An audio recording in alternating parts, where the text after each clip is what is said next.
Live from their home studios, please welcome the hosts of DevCentral Connects, John Wagnon and Jason Romm. Well, good day, DevCentral community. I'm John, and this is DevCentral Connects, and we're coming to you live. And we're streaming to all the places, YouTube and LinkedIn and Facebook and Twitter and, all that stuff. So we're excited to be here today. It's going to be an awesome show. And here at the start of the show, I thought I would mix things up just a bit and bring a bit of world news to our audience and let you know that there was a kind of an off-cycle election that just happened over in Sweden. And as it turns out, the CEO of IKEA was elected as the new president of Sweden. So he's running the show there in Sweden. And the good news is that it was no problem at all for him to assemble his cabinet. So that was, for those of you who did not pick up on that, that's not actually what happened. So just bad dad joke here to start off our show here on Thursday. Hope everyone enjoyed that just a bit. And with that, let me bring on my esteemed co-host, Mr. Jason Romm, who's going to join us today. Jason, it's good to have you, my friend. Wow. Yes, that is a fantastic dad joke. But yes, that gets the eye roll and the groan from my teenagers when they heard that one. Yes. Hey, it's a good bad dad joke if you get the eye roll and the groan. So that's right. Yeah, I saw this one little T-shirt or meme or whatever. It said, bad dad joke award. That's how I roll, and it was the E by E roll. So anyway, good times. Well, hey Jason. So as one does, I have a little question for you to start off the show before we bring on our esteemed guests to talk about the OWASP Top 10. So before we do that, we're headed into Thanksgiving time here in America. And, when you think about Thanksgiving, you think about eating way too much and then sitting on the couch and watching NFL football for those of us here in the States. And there seems to be this direction of Thanksgiving deal or Thanksgiving dinner, Thanksgiving meal. It's either at dessert time, it's either the pumpkin pie or the pecan pie. I feel like those are kind of the options. Now, that doesn't mean that those are the only two. Okay. But if you were given the pumpkin or the pecan, would there be a preference that you have on one of those two? Well, wow. Because I'm thinking, could I just have a slice of both of them? Because you mentioned it's Thanksgiving, we eat too much, entirely too much. So yeah, I'm thinking on Thanksgiving, you put on your stretchy pants and you have both pieces. You do, right?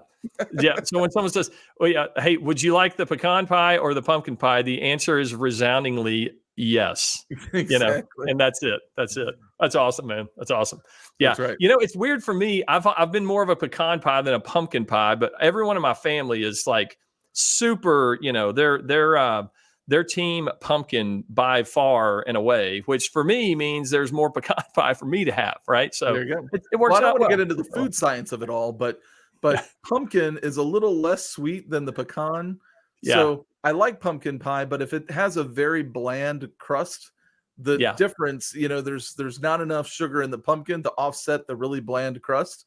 But in the pecan, there's enough sugar there that it overcomes the crust. Yes. So that would be my contention. It's like, if it's a really sweet pumpkin pie, then I don't really need the pecan for satisfying the sugar craving. Yes, exactly. Awesome, man.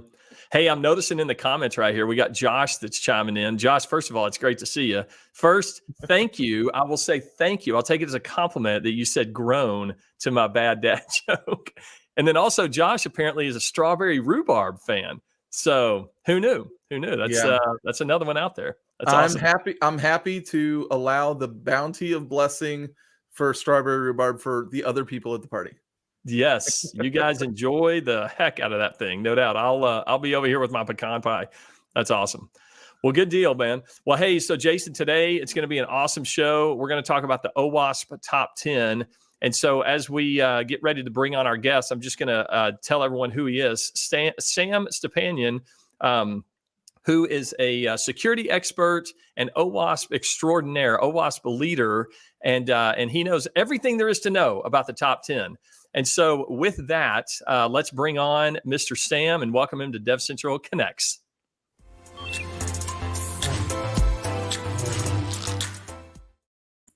Sam, it is good to have you here, my friend. Welcome to DevCentral Connects. Oh, hello, and thanks very much for inviting me. Great to be here. Hi, John. Hi, Jason. Oh, it's awesome. It's awesome. Well, hey, thanks so much for being here.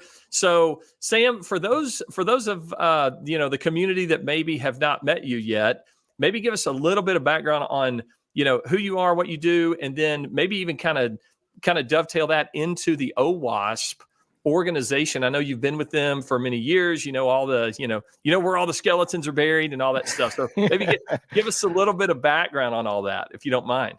Definitely. Well, I'm an ex-software developer myself, an application developer. I moved into application security in 2005, and became a security guy. And interestingly enough, I actually started liaising with F5 back in 2007. I'm on DevCentral since I think 2007. Jason, you will be pleased to know. And I'm also a certified F5 ASM web application firewall expert. And Yes. Actually, one of the interesting facts about me that F5 actually invited me over to your headquarters to Seattle a few years ago, I think 8 years ago now, to actually help to create the first F5 ISM exam, because I was, for some reason, the chosen one to come and help you out. I had an email out of the blue saying, "Oh, Sam, we identified you as one of the subject matter experts in application security and web application firewalls, so would like to invite you and help us out." So, yeah, I actually was and your headquarters, and I met Jason in person many years ago. I think it was 2012, 2013. Can't even remember now. It's been a little while, but yeah. That's right. But obviously, with the OWASP is another thing, because obviously I'm an independent application security consultant. I mainly work with financial services organizations in the City of London and helping their developers to write more secure applications and improve security. But of course, OWASP has a very important role in it, because obviously when I shifted from software development to security in 2005, I discovered about OWASP, because if you guys remember, in 2005, there was a big thing in the whole sort of security industry. We got something called PCI DSS, or Payment Card Industry Data Security Standard. Mm-hmm. This is where the leading credit card companies, American Express, Visa, MasterCard, they came together and they said, okay, enough is enough. There's so many leaks and breaches of credit card data. How do we deal with it? And they came up with a standard. And in the standard, they said, okay, if you are going to create a web application, you're going to process and take credit card numbers from your users, you need to make sure that your application is free from OWASP top 10 risks, or you use a web application firewall. And this is how I found out about OWASP. And then I discovered that there is an OWASP chapter in London, where I'm based, and I started attending it and became a volunteer. And because OWASP is a volunteer-based organization, and in 2015, late 2015, became a chapter leader for London. But OWASP is a massive organization. In case if you don't know, a lot of people say, "Oh my God, what is this OWASP thing?" But actually, it's a whole bunch of volunteers. That's who we are. Because OWASP is a non-profit organization. It's a charity. Our mission is to improve security of software worldwide. There are lots of chapters. I think there are more than 250 chapters all around the world of OWASP. There are hundreds of thousands. I think last time I looked, I think it was almost 100,000 volunteers of OWASP. This number grows because everyone's a volunteer. There are also members, because it's a membership-based organization. But the cool thing about OWASP is that you don't have to be a member to enjoy any of the material that OWASP produces. It is all free. And it's all open source, and that's why it's called OWASP, Open Web Application Security Project. So This is what makes it great. And let me see if I can actually show my screen here, and maybe John, if you want to just show my little slide about OWASP here, and you can see who we are. You can see it. So we are the worldwide free and open community focused on improving security of application software. And the mission is to make application security visible so that people and organizations can make informed decisions about application security risks. And we are a global nonprofit charitable organization. We're a vendor neutral community. So we are supported by some vendors because there are a lot of cybersecurity vendors who are our corporate members, but we're vendor neutral. And we like to think of OWASP as a collective wisdom of best minds in application security worldwide, because there are volunteers, there are specialists all over the world who are volunteering, who are donating their time to help everyone to improve software security. We do have chapters all around the world, and these chapters run meetings, they run events, and these meetups are absolutely free for everyone to attend. They're usually about 2-hour seminars, and usually, well, the way how we do it in London, we do like 2 main talks, and occasionally we have optional lightning talks. And back in the day when we had pre-pandemic times, when we had in-person event, we also used to provide free drinks and food to all attendees. So it was a great networking event. That's what OWASP is. So it's very important to stress that it is absolutely all for free, and all material and all the standards and tools that OWASP produces, it is all free and all open source. So everyone can use it, everyone can download it, and everyone can contribute because it is all open source. We got a comment here from James saying he finds OWASP invaluable. Pen tester uses it all the time. And I'll say John and I, actually, we attended OWASP here in St. Louis back when John used to live in this area. And we got to go do a Capture the Flag event, and that was a lot of fun. We met up with all the local security people that happened to come to the meeting, and building relationships with like-minded folks who want to solve the world's problems. What could be bad about that? Yeah, it's a lot of fun, and like you said, it's free, and it's just people that really are motivated to want to see the web application world, a safer place. And it takes all of us, so it's really cool to kind of grow that network and learn from a lot of smart people around you. So that's really really cool. Exactly. A lot of people are usually these days they say, OWASP is open web. Why is it web? And we said, okay, it's not just web, because don't forget that the organization was created 20 years ago, and we only had web apps, but these days we have mobile apps, we have cloud apps. So we kind of think of replacing the meaning of W to be worldwide, because we're open and worldwide application security project. So it's not just about web, it's everything. So we have projects and guidelines and standards and tools, not just for web application security, but also for mobile application security, for cloud application security, for cloud native stuff, for containers, all the latest stuff which is coming. Also, some of it is not necessarily technical. There are some projects which are more to help chief information security officers, for example, in the managerial world. So it's fun, it's great, because it's a great community. So first and foremost, OWASP is a community, and that's what people don't get. We are not a sort of strict, rigid organization. It's just a community of volunteers. It's just people who want to, improve the world by making applications a little bit more secure, and teaching the world and explaining the risks to everyone. And that's where OWASP Top 10 comes in, because that is really OWASP's flagship project, because there are lots of projects that OWASP has. But OWASP Top 10 traditionally was probably the thing that OWASP is best known for, and a lot of people don't even understand it, because recently I discovered that there are quite a few cybersecurity vendors that's not name them, and they will say, you have to protect your organization from OWASP risks, from OWASP attacks. Not even risks. They say, OWASP is attacking, so no one is attacking you. We're just non-profit community, right? Trying to help. Right. Do not call attacks OWASP attacks. Right. Call them Yeah. risks and say OWASP top 10 risks, because that's what really this project is. It is just an awareness document, and a lot of people actually take it as a standard and they say, okay, there are OWASP top 10 vulnerabilities. There's only 10 risks on the list, 10 vulnerabilities.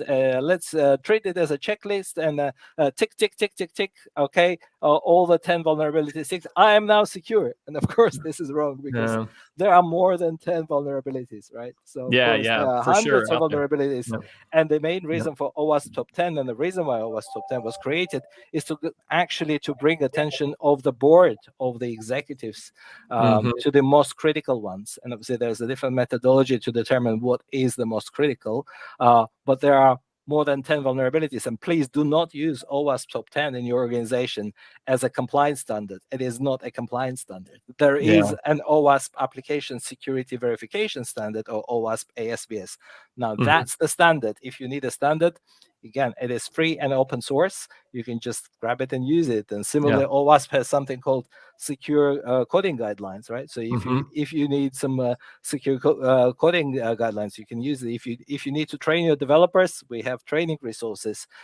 We've got tools which are online labs and capture the flag platforms. I know the guy that you use, right? You can go and basically split into teams and compete with each other, and you can present it to your developers and make learning fun. So this is one of the things that I like about OWASP, because we're a fun bunch of volunteers, and that's really how it works.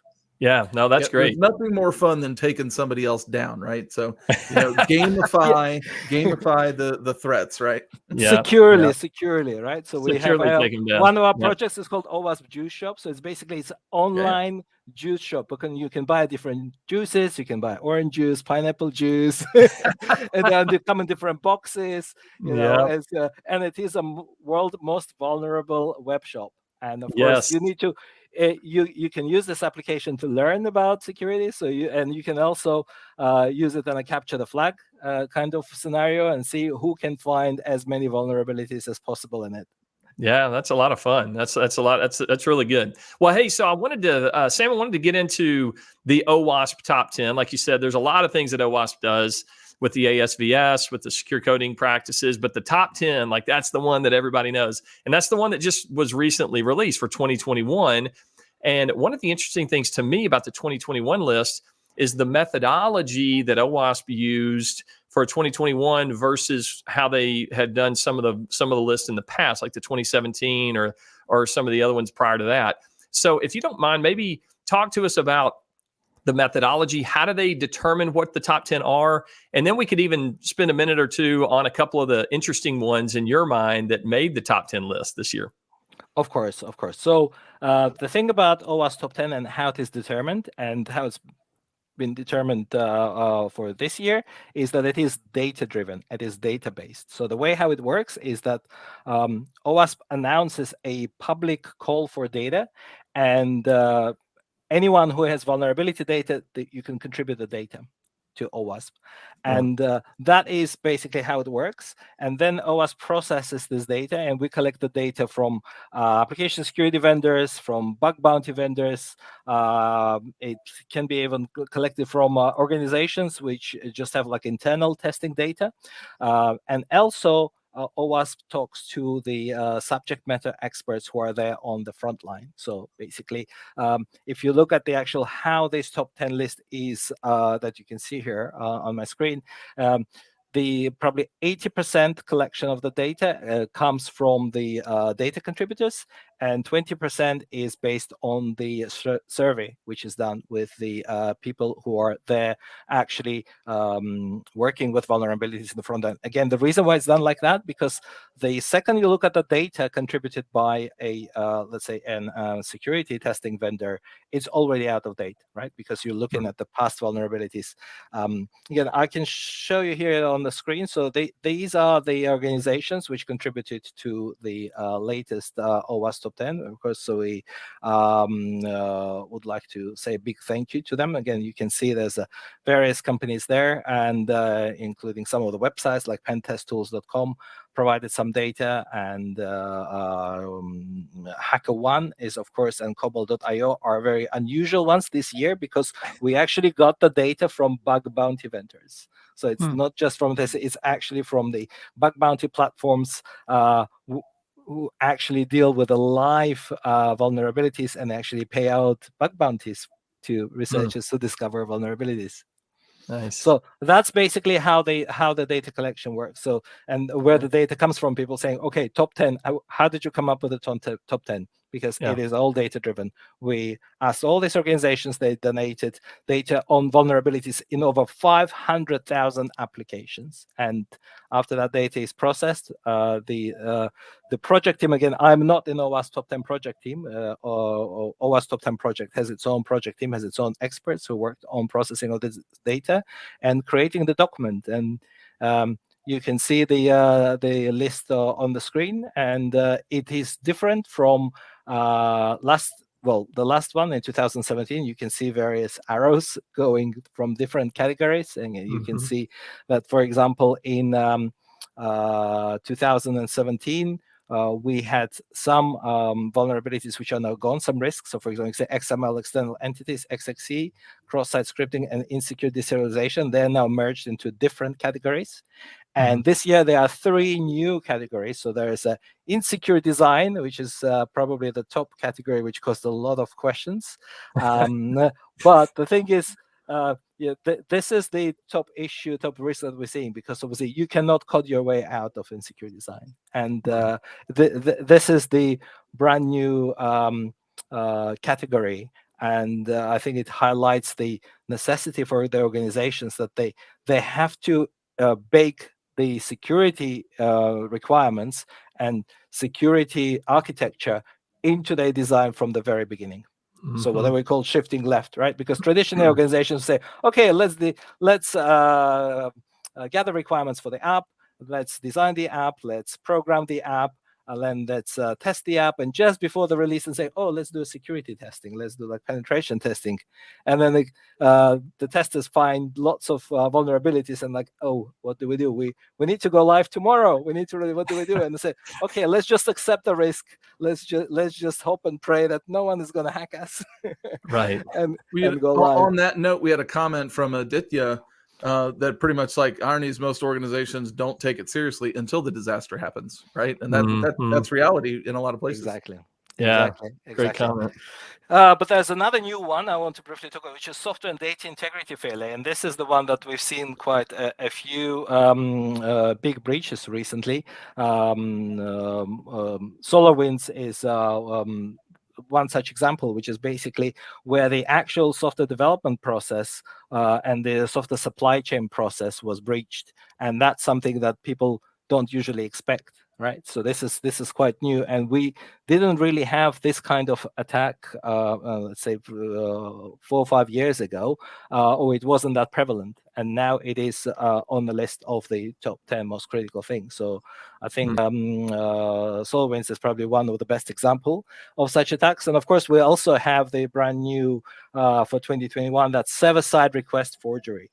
So SSRF or SSRF. So SSRF became really, really big and well-known vulnerability because there was a massive breach a couple of years ago of Capital One, right, which is a very big bank, and they shifted all the infrastructure into the cloud, into AWS, and due to this particular vulnerability, SSRF, they had a massive breach, and 100 million customers of Capital One had basically their personal data stolen, their credit card stolen, this is why it is now on the list of most critical lists. And SSRF is very specific to cloud applications. So I think in context, that number, that 100 million, I mean, isn't that like 1/70th of the entire population of the world?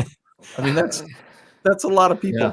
That's a lot of people. But again, you see, because third a of lot of people America. assume, this is another very interesting point. A lot of people assume that if they move the applications from the on-premise data centers into the cloud, then automatically the data will be secure. The application will say, but no, because cloud comes with its own security issues, and you need to be aware that of all the security implications of moving data to the cloud and vulnerabilities which are specific to the cloud-based applications. And of course, the traditional application security vulnerabilities, which existed in your traditional, web infrastructure, it's still valid for the cloud as well, because most of the cloud apps, they still access using HTTPS, traditional web protocol. Yeah, your threat surface is still a threat surface, no matter where it is. It might change a little bit, and who's responsible at the end of the day for that threat service might change a little bit, but it's still a threat service, and it's still at risk. Yeah, exactly, right. exactly. And actually, speaking of the different changes, like over the year, I would like to show you another interesting diagram, which is basically a diagram which shows OWASP top 10 over the years, right? Look at sharing that. my screen again. So you That's can see the first fascinating. OWASP top 10 was released in 2003. And you can see these are all our OWASP top 10s over the years. And you can see with the arrows, and this is very interesting. One of the interesting things that you can spot straight away, that some of the vulnerabilities are exactly the same. They are still there for over 20 years. And you can see, for example, cross-site scripting, how it's moved from 2003, from here, then it's 2007, then it's there in 2010, then it's there in 2013, and it is still there in 2017, even though it dropped few positions down. And it's actually in 2021, it is still there, just been merged with injection vulnerabilities, because at the end of the day, cross-site scripting is still an injection type of vulnerability. And in all the previous years, we had injection and cross-site scripting, for example, presented separately on the list, because to highlight the criticality of it, because it was just so prevalent. And again, this is kind of vulnerability that a lot of developers don't understand, because I had people approaching me and saying, "Oh, Sam, why is OWASP so concerned about cross-site scripting? Because attackers can only put like a hello alert box on the website, right?" And I'm like, "No." in the very simple examples they show in tutorials, yes. Exactly. The actual risk is completely different, and this is where OWASP Top 10 document is there to actually bring the awareness of the risk. What is the actual risk to your application, and what is also very important, what is the risk to your business as well? And Sam, I find it fascinating that, to see all the changes, some of the similarities that have been going on there. So now it's been, goodness, 18 years of OWASP top 10s. So a couple points. One, for those that didn't know already, the list does not come out every single year. It's about every 3 to 4 years, right? And it's not on a set schedule. You can see there's 3 to 4 years, between. But then also the OWASP top 10, Sam, that you mentioned before, the OWASP top 10 is the top 10 based on the methodology and the data collection and all that all these different, companies and volunteers have put together. But just because the OWASP has a top 10 that they say is number 1 or number 2 or whatever, that doesn't mean that your specific organization has that same level or that same list of top 10, nor is it the same number, So like for your organization, the cryptographic failures may be more important than the broken access controller, that kind of thing, right? So just use this as a guide, but not, like you said, as a checklist and, and that type of thing, right? Exactly. And of course, there are more than 10, but you can see, of course, that this is what I like about this diagram. I just put together by Bram Patelsky, and I basically would like to thank him for putting this together. You can actually see, because this is all color coded, and you can see the color. So you can see for a security misconfiguration, which is one of the probably number one vulnerabilities that you can have, and you can still have it, right? That it started in 2003. It dropped from the list in 2007 for some reason, but you can see it is still here, and you can see if you just look at the colors, you can see that things are still here. Some of the things that disappeared, again, to bring your attention, for example, the insufficient transport layer protection. So this is basically protecting data in transit, your SSL, or to be more correct, TLS, transport layer security, right? This was one of the top 10 issues for a long time, and then not anymore, right? And the same thing with unvalidated redirects and forwards, things like open redirects. They are no longer happening because a lot of people are now using frameworks which are excluding them. Same thing with a cross-site request forgery, or CSRF. You can see it appeared in 2007 and then stayed until 2013. In 2017, it actually dropped to number 11. We actually talk about it in our document, OWASP Top 10 2017. So it's still there, vulnerability still. You might have, or your organization might have an application which is vulnerable to cross-site request forgery, but because what we're seeing out there in the field, it is no longer top 10. It was actually dropped to the 11th place. That is the reason why it's not included. But it's still a very dangerous vulnerability, because bad guys can actually, transfer money out of your bank account on your behalf without you knowing it. That's where you get people's attention. That's right, Jason. Yeah, it's all about the Benjamins, at least here in America. That's right. Well, Sam, it's all about the Bitcoin, I guess, for everybody, right? Yeah, Bitcoin's it's all about the Bitcoin. Yeah. Don't touch my Bitcoin wallet, right? So amazing. Well, Sam, this has been awesome, man. To just go through the history of this and this chart right here to show the changes over the years, and to know, what the OWASP is all about and who it is comprised of and all those things. So yeah, man, I really appreciate your time today to go over all that with us, and share some of the background and some of the current points and issues that are going on. So man, thanks so much for being here today, and thanks for all your hard work over there in the UK and in your local chapter, and just all the great things you do to keep us all safe. Thanks very much for having me. Awesome, man. Well, hey, always take care, my friend. Yep. Awesome.